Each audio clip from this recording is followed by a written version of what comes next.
You do get in trouble if you are a white person who puts on blackface for Halloween, or a black person who puts on whiteface for Halloween. Like, back when I was a kid, that was okay as long as you were dressing up as like a character. If somebody feels like something is offensive to them, then you should say it, and that's fair game. And you should be able to take it if you're going to dress up like that. Yeah, you got to be able to take it. On Halloween, you've got guys running around with fake axes coming out of their head. But what I'm saying it's going to be jarring. Right, but what I'm saying is, in polite society, someone who's raised it would not think that dressing as a Nazi is okay. Wow, how did we get here? America in 2018, and Megyn Kelly and her panel of guests and co-hosts are debating on blackface as a Halloween costume. In my day, it was normal. And hey, how is it any different than having an axe jutting out of your head? Nothing insensitive about that. Wow. NBC's decision to hire Megyn Kelly, who last we heard this much of an outcry about her, was about another holiday. Last Christmas, she made a point of going on TV and saying, "Listen, kids, just so you know, Santa Claus is white." This is not some new phenomenon. This apology of hers is not some, I've been saying racially insensitive things. This is shocking. Oh my God, what has become of me? I'm going to get myself back on track. This is her brand. This is her personality. This is who she is. And it's 2 weeks before the midterms, and she's stoking up fear and animosity about race. It's a classic dirty trick. It is Megyn Kelly's stock in trade, and her apology today means absolutely nothing. The only good thing that came out of it was that NBC universally decried her, offered her no sympathy, admitted that her apology was so much bullshit. And it looks like she's on her way out. Now, granted, with a golden parachute to the effect of anywhere between $17 and $30 million. So she's been paid fantastically to further sow discord, racial hatred, animosity between the political parties, and all sorts of disgusting stuff under NBC's umbrella. And what they were thinking in hiring her is beyond me. But she is irredeemable. Boy, I did not want to do an episode tonight. First of all, because as you can probably hear in my voice, I'm sick. But also because, there's so much stuff I've been wanting to get to this week. I've got a whole story I really want to talk about that not many people have been reporting on, but that is fascinating. Where in Sweden, people are chipping themselves. What's that? That's right. They're chipping themselves. They're putting little microchips in their thumbs that have like their LinkedIn profile. In many cases, it'll open the doors to their homes. And it just strikes me as the worst idea in the world to chip a human being. What's that? That's right. Don't chip What's that? yourself. You can chip your cat, your dog. I actually felt weird about doing that because I thought, oh God, what if they itch? What if they have an allergic reaction? But it never occurred to me that what if the Chinese decide they want to hack their information? Or what if their employers, granted my cats do not have employers, but this is a real fear.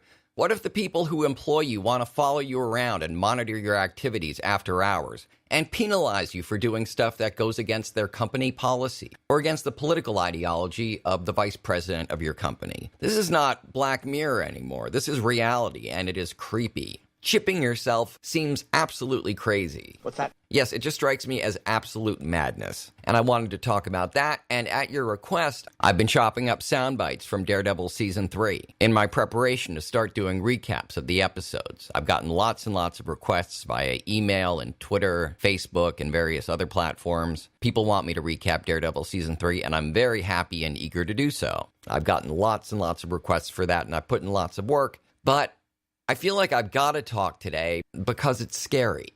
Because bombs have been sent first to George Soros, and by the way, when that happened, Tucker Carlson went on TV and laughed hysterically. George Soros, you might know as a reclusive billionaire who contributes often to liberal-leaning politicians and lobbies in favor of progressive policy. And as such, he's become vilified. You want to talk about fake news. There have been so many wildly, just outrageous lies told about him and left unchallenged on Fox News and Rush Limbaugh and Ann Coulter and The Blaze and all the rest of them. Breitbart, all the hate-filled swamps. So, I'll have a discussion with a person I know who's a Trump supporter, and he'll go, "You know that George Soros was a Nazi, right?"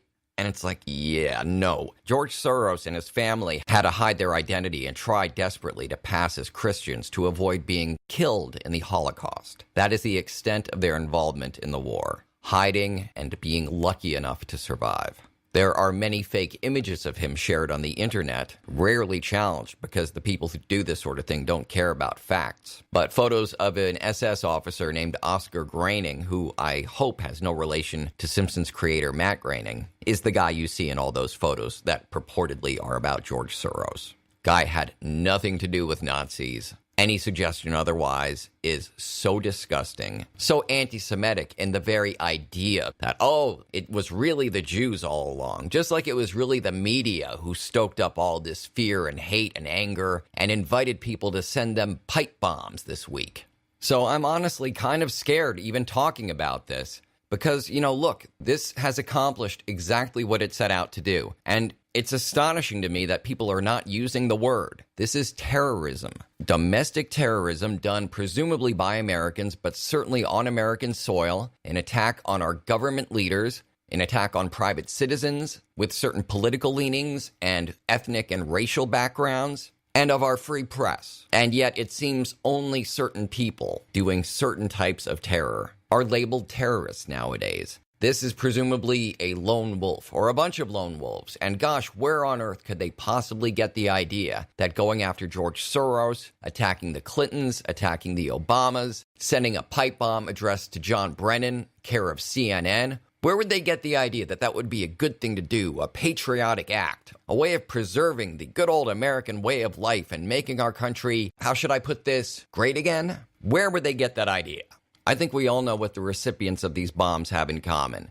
Representative Maxine Waters received 2 bombs. CNN, the failing CNN, the fake news CNN, received a pipe bomb. The Obamas, Eric Holder, all these people have something in common. No bombs were sent to, despite what you may have been told, Republican politicians. And in fact, Megyn McCain, the dumbest person on The View or anywhere else on the planet, is already drawing false comparisons and saying, well, Mitch McConnell sometimes gets yelled at restaurants, so of course it was inevitable that bombs would start being sent to everyone with a liberal leaning of any sort. And that's where we are right now, and it's pretty goddamn scary. Calling this terrorism is the only appropriate name for it. And I'm scared even talking about it. I can't tell you how much more I would like to be talking about Swedes getting themselves chipped and what that might entail and the risks involved in chipping yourself. And of course, there's Daredevil sound bites out the wazoo that I am ready to unleash an onslaught of. Get ready, because we're going to do a deep dive on Daredevil and Marvel on Netflix in general. But I felt it was my duty to just say, I'm scared, but I have to talk about it. Because the whole point of this campaign of fear and intimidation, presumably some of these people do want to murder the people who have been proclaimed enemies of the people by the president. But they certainly want to intimidate us and cow us into silence. And even if all I'm doing is a dumb little 10-minute podcast saying, yes, I'm scared, but I'm talking about it anyway, I feel that that's my duty and that that's what I've done tonight. So again, this should have been my sick day, but I'm just going to say, yes, I'm scared, but I'm talking about it, as should we all.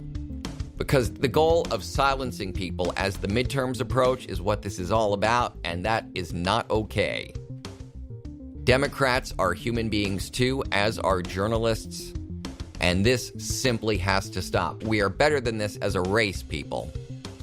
Anyway, a much happier show will take place on tomorrow night's episode of the Matt Sager podcast. In the meantime, get in touch with me if you'd like to ask me questions, perhaps be a guest on the show, or just ask me anything. Contact me via email at matt@mattsager.com, call me at 646-535-4788, and please follow me on social media. On Twitter, I'm at Matt Sager, Instagram, Real Matt Sager, and on Facebook, it's The Matt Sager. On Facebook, I also have a voiceover page, which is Matt Sager VO, and this podcast's page is Matt Sager Podcast. And for even more of those social media links, I've got tons of them. I also have blog posts, articles, my voiceover reels, my contact information. You can find all of that at mattsagervoiceover.com.